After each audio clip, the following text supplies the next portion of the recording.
Hey everyone! Welcome to Obscure Origins. I'm so excited to have you here for our very first video. This channel is your go-to place for delving deep into some of the most obscure stories from around the globe. Whether it's bizarre folklore, eerie legends, or chilling true events, we've got you covered. Today, we're kicking off with a story that's as perplexing as it is spine-chilling. The enigmatic Bélmez faces. It's a scorching August morning in 1971 in the quaint Spanish village of, I hope I'm pronouncing this correctly, Bélmez de la Moraleda.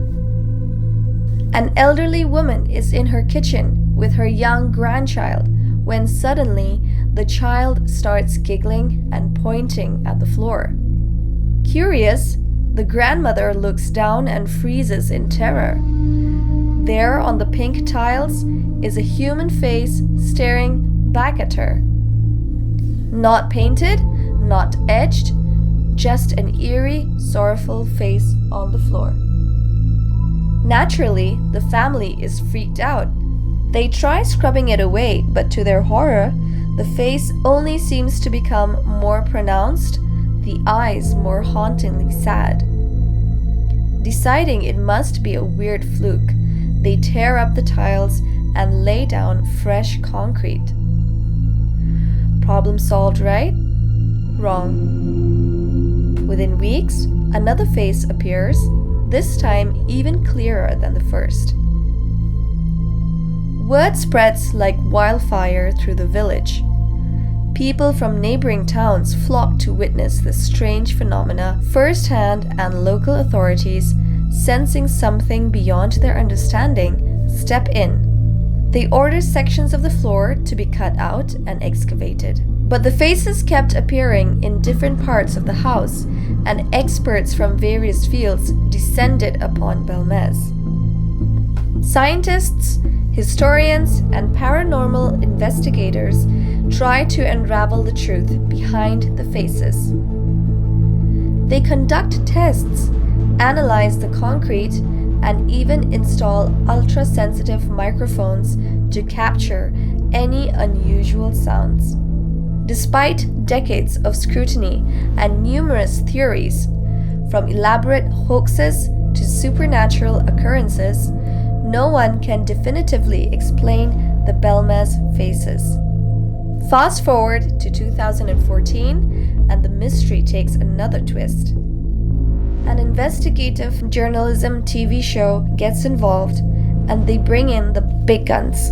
Jose Javier Gracinier, a chemical engineer, and Louis Alamancos, a forensic criminalist. They take samples of the tiles and run a bunch of tests. Their conclusion? These faces weren't made with paint and show no signs of external manipulation. Basically, they couldn't replicate the faces using any known methods. Some skeptics still claim it was all a clever trick, while others speculate about residual energies or ancient curses. Whatever the truth, the faces of Bélmez remain one of the most enduring enigmas in paranormal history. So what do you guys think? Was it all an elaborate hoax for some quick cash? Or is there something truly supernatural? The house might just be an ordinary home now, but its legacy lives on as one of the strangest tales ever told.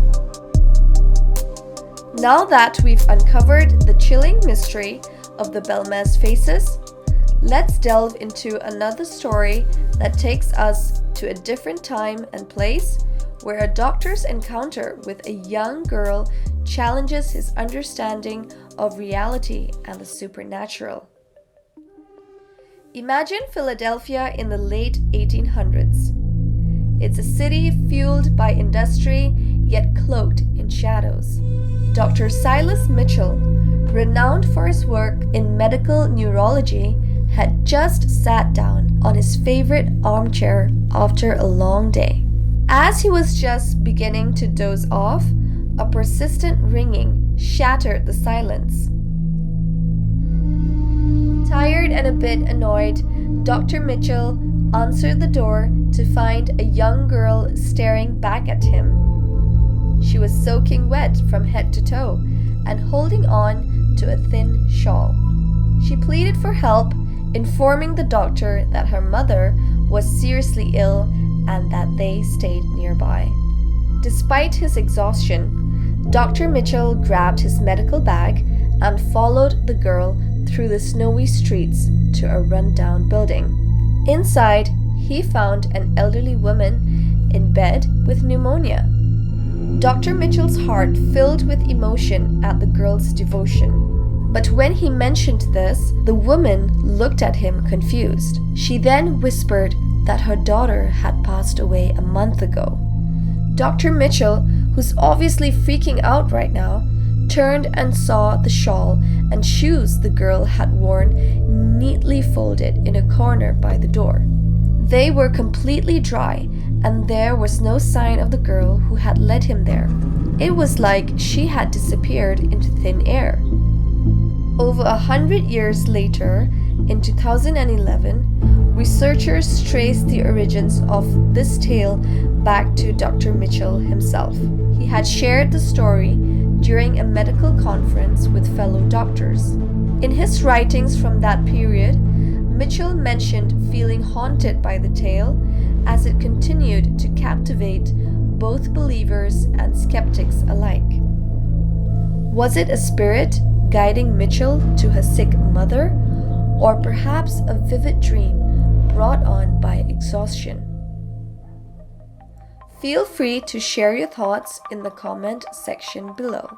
And if you're intrigued by tales of the obscure and mysterious, hit that like button and subscribe to Obscure Origins for more deep dives into folklore, strange stories, and paranormal mysteries from around the world.